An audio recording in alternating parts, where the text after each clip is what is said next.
Despite the world going under lockdown, it's been a fascinating summer for Indian football. A lot of transfers, a lot of speculations, and one team that has always been in the forefront is Odisha FC. The latest episode of Kalpan's Split Screens features Abhijit, who works as an analyst in Odisha FC, and we try to understand what the main role of an analyst is in an ISL team. I know it's been a while since we did the last episode, but do not forget to subscribe, like, and do whatever is necessary, guys. It's very important for our survival.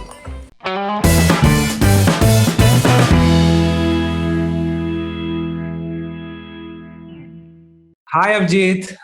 Thanks for joining us in this call. I know it was a little short notice and I bugged you with a lot of requests and all that. But good to see you, man. We've been talking to each other for quite a few years. I guess at least the last 4 5 years. It's good to actually see you on video and meet the person. So, I mean, Abhijit, I think I know a little bit about you, but maybe you can start off by telling your background to everybody else who is watching this video. Hi, Nevin. First of all, thanks to you as well for having me here. It's a pleasure. So I'll start off with my thing. I am the performance analyst at Odisha Football Club. What I do is I handle all the technical aspect of the club and provide support to the coaching staff in preparation for matches and optimizing performance and helping them develop and train players. So that's the basic thing that I do at the club. And apart from that, I also assist in the recruitment and scouting process of the club after the season ends. So that is also something that I do in a dual capacity for the club. So that's my role in a nutshell. I mean, we talk about Odisha, I want you to tell about your background also. How did you start this? You worked as a journalist, you who was focusing on football and a lot of analysis, then you moved to another place. It's been a very interesting journey for you personally as well, right? Yes, of course. My journey in this sphere as a professional analyst, it started in 2017. But before that, I was looking into getting inside Indian football. That's why I started doing journalism. I'm an engineer, basically. So Aren't we I don't all? know, maybe, yeah. So my Aren't we all? fascination uh, for numbers and details maybe comes from that. So I was always interested in getting inside football. I read about all the elite clubs and how their teams function and all these things like analysis and stuff like that, which happen at those clubs. So I felt like maybe there's some opportunity in Indian football, and with ISL, this entire thing grew Mhm. since 2014. So I was always on the lookout for opportunities to get inside. So that's why I started my journey as a journalist in 2016. So so I was lucky enough in 2017. I got the chance to join Mumbai City and their backroom staff, and from there on, it's been like a wild ride, I'd say. Definitely. And how has Odisha been? I really like your t-shirt, by the way. And I was talking to Rohan recently, and he says that he is the one behind the whole blue and black design. Is that true? Did he design this I t-shirt? I am not aware of the all the aesthetics of the He thing. says I he don't says know. that he designed the away jersey, by the way. Yes, he's very much involved in everything that the club does, like all the major operations of the club. So obviously, he might have had a role to play here also. So so I can't rule this out. But So yeah, it's a very Odisha has nice been. t-shirt. Yeah, thank you. So Odisha has been really good for me personally. So I was after Mumbai, I was looking to get into another club, but in the 2018-19 season, I couldn't get into a club, so I uh, ended up with the broadcasters of the league, doing kind of a broadcast analyst role there. So I used to drive the football analytics side of the coverage of ISL. Mhm.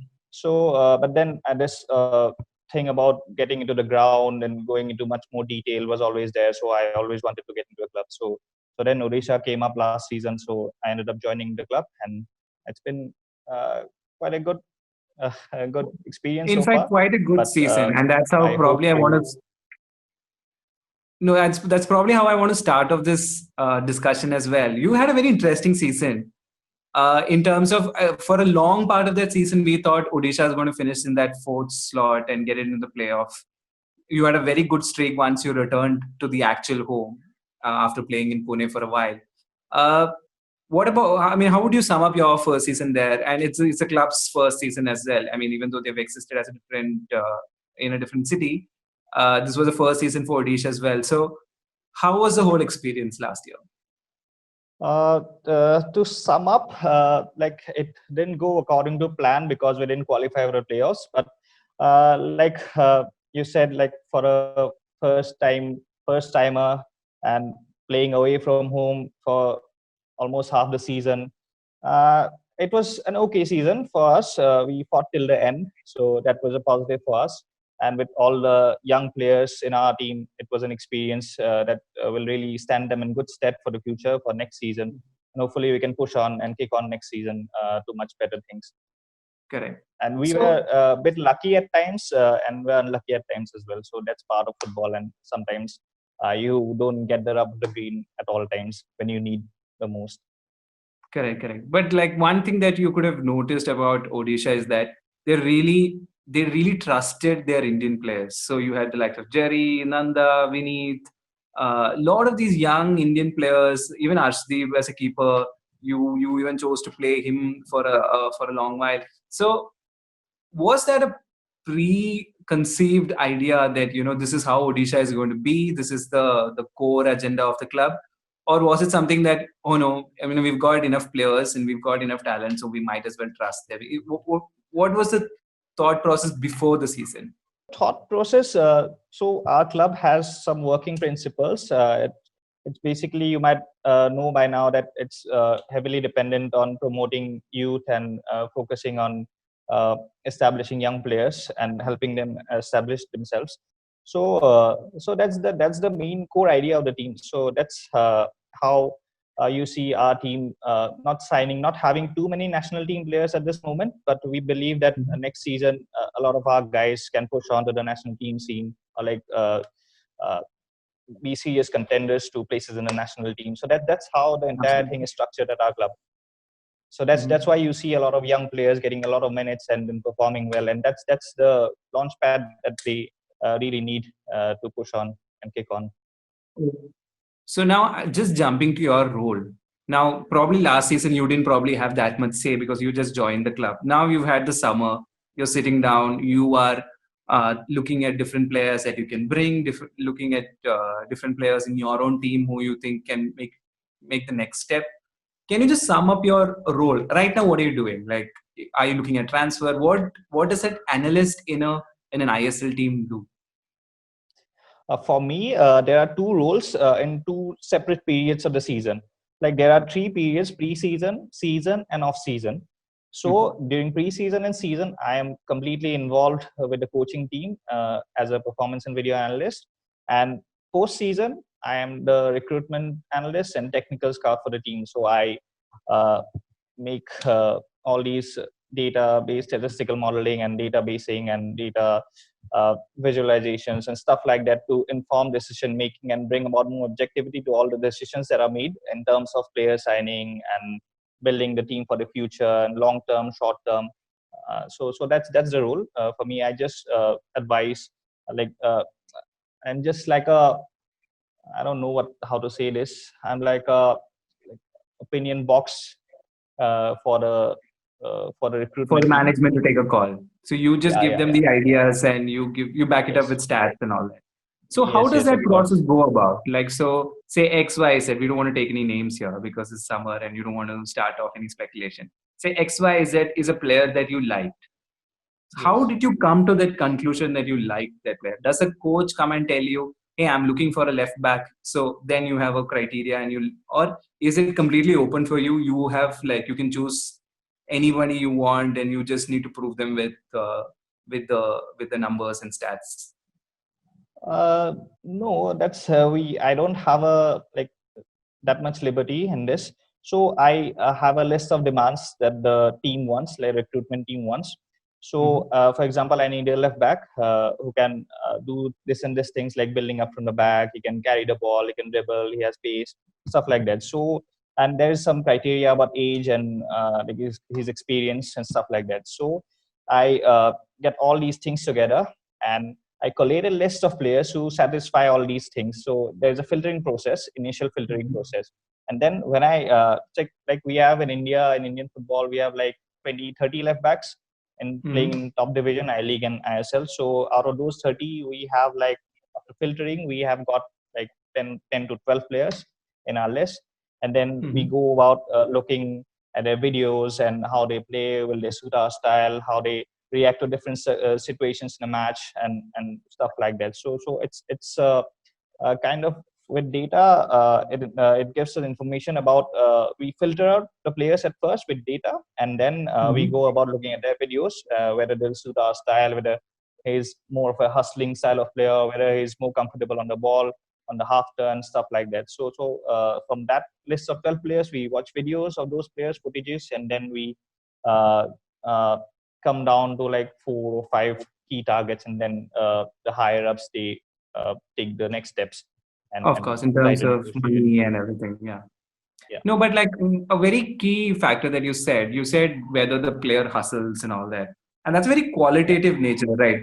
Or do you have Yes. an enough, like, say, have data improved so much that even something like a hustling can be factored in as a number? How does that work?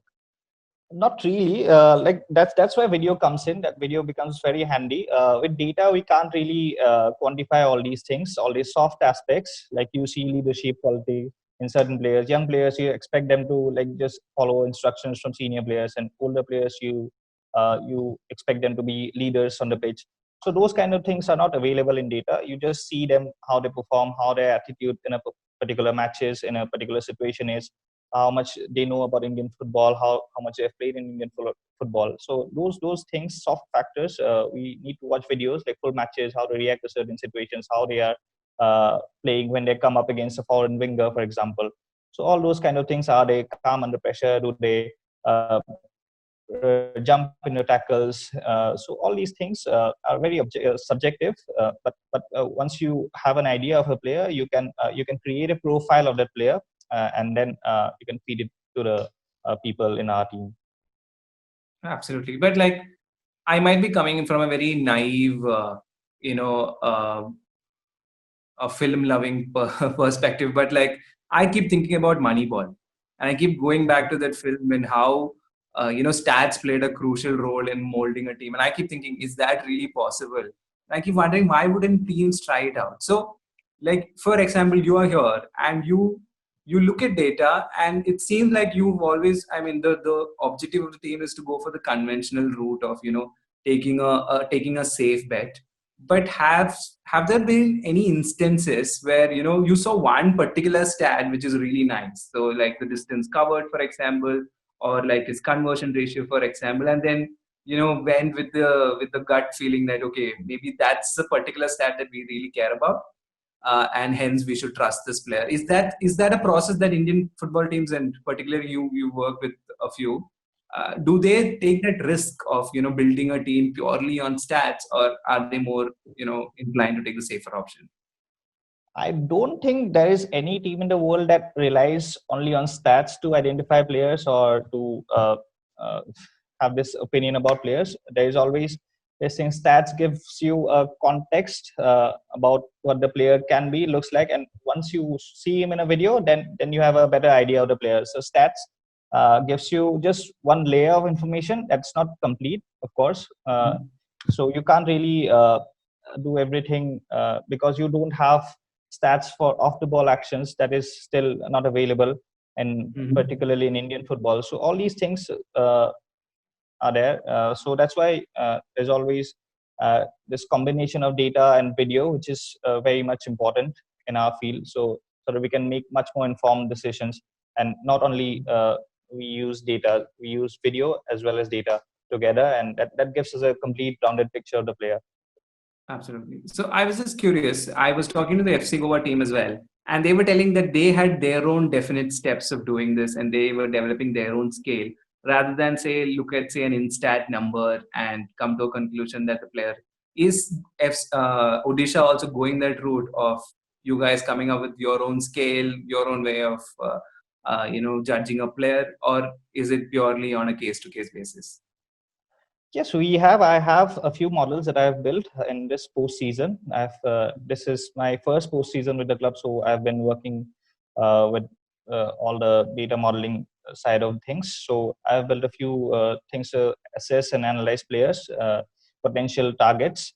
So that's there for us. But Instat has a particular thing called Instat Index, which I know a lot of analysts they don't really like that thing. It's I don't know. It's a very black box kind of index. You don't know what goes in that index. So, but it gives a start. For example, if you are watching a player and you have his instat index, very high instat index for particular a few games and very low instat index for particular games, then you can have a start that you know that this player played well in that game where instat index was high. So you can watch that game to see how he played in that game exceptionally well, and you can likewise you can pick out a match in which his instat index was low, and then you can see how why he played poorly in that game and all those things. So it's a starting point. I don't really see any harm in that, but yeah, we have our own metrics and own uh, models to assess players. Can you just give us an idea of, say, we constantly keep hearing Instat, and that's because probably Instat covers both the Indian leagues, and hence it's probably easier for you guys. But what are the other options out there just to scout players? And I'm talking, say, internationally. So if you want to get a European player, do you still rely on Instat, or is there something else that you rely on?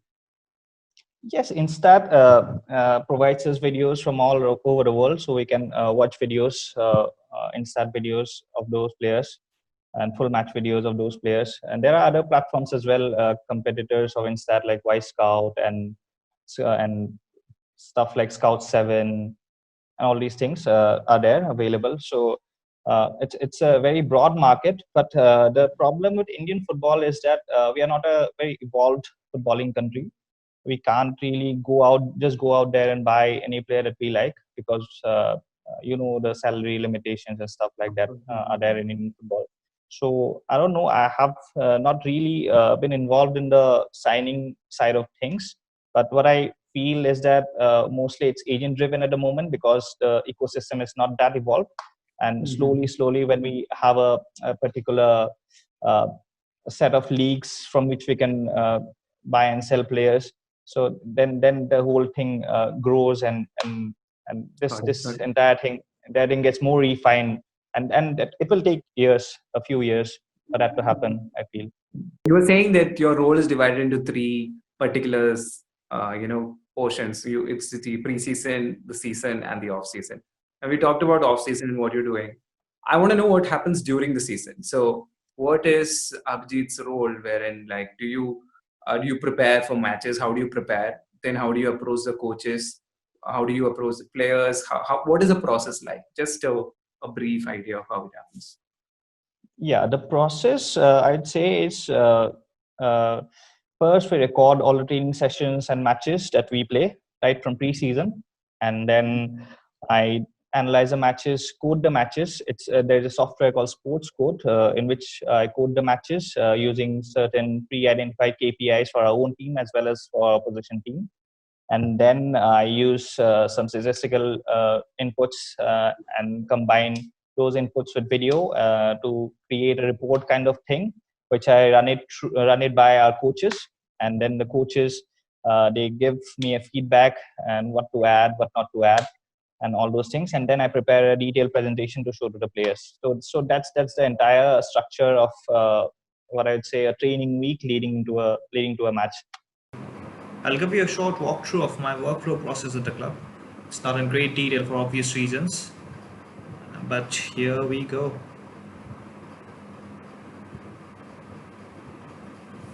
This is a graphic animation of tactical stuff.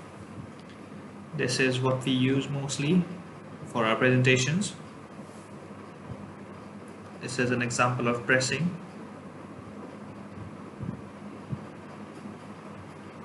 Next is an opposition report. It's a dummy one, and it's without video, of course. These are individual profiles without video, of course. And here are a few visualizations that I do for my technical scouting and recruitment analysis work. Why I say we need data plus video for better context is because of this. In this clip, we see a goal from FC Goa, and data in its current state won't quantify what's coming next. The runs of Edupedia and Jahu, both of them don't touch the ball past the halfway line. It's all Koro, but their runs were important for the goal to happen. So that's why we need data as well as video for a full picture. What about players? Do they come to you, ask for personal advices on what is going wrong, or is that not part of your job at all? Yes, players do come for things like small things, but as I said, I do a lot of presentation for the players in a training week leading up to a match. I do 3 presentations for the players, so there's a lot of information in those presentations. So that's why I avoid passing on individual instructions to the players for a fear of information overload.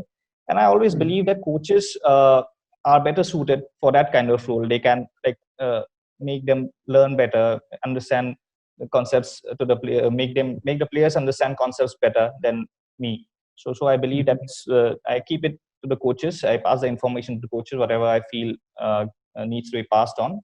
Otherwise, if a player asks me about certain things from a match, about the player he is facing in the next match, I give him little bits of information about that. But I don't actively get myself involved in all that. Okay, got it. So, I mean, you've given us a general idea of what's the scene. And I mean, if I talk to FC Goa, they seem to be of the same opinion. They're also doing a similar setup.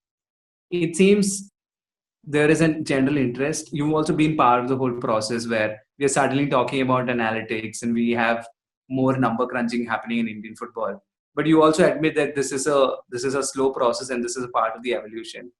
What do you see should be our future? What should we now do to really bank on numbers, improve our game, especially evolve our Indian players? I believe there is this thing. This entire field is growing. Earlier, I don't think there used to be so much buy-in for this kind of stuff.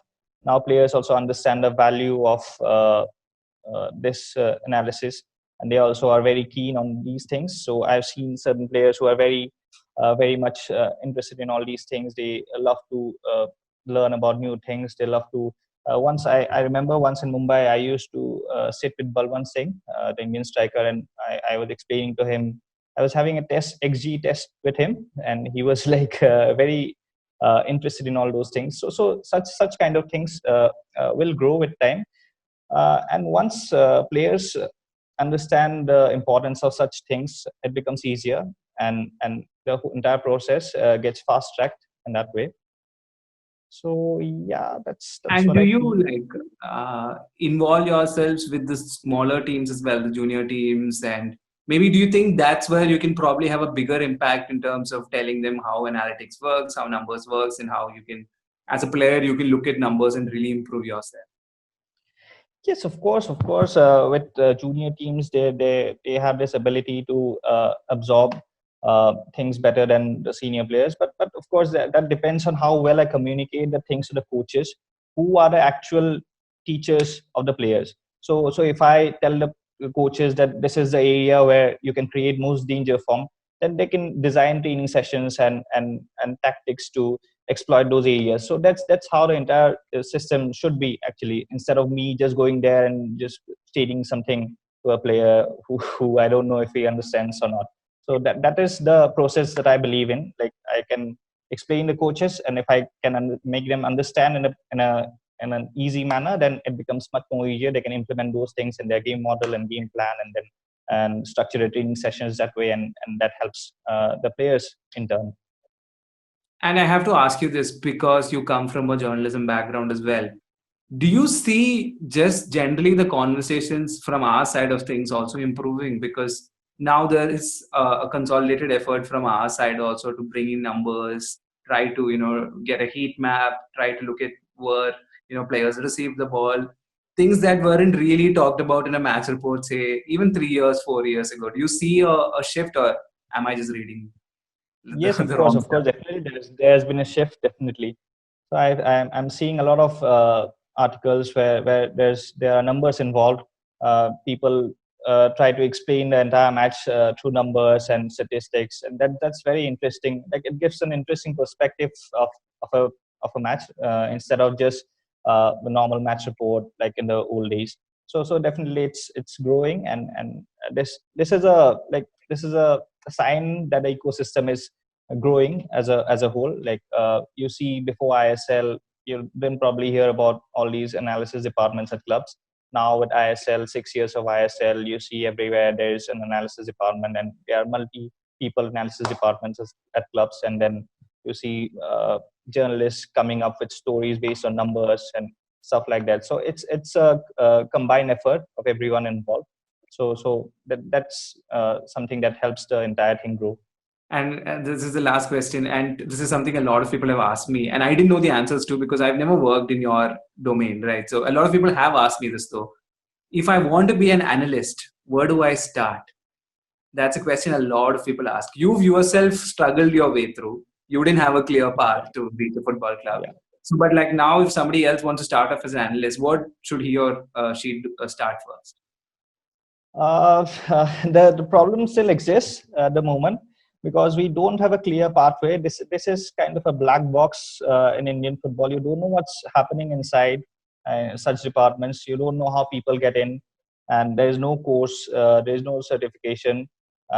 If you suddenly wake up one day and want to become an analyst, you don't know where to start.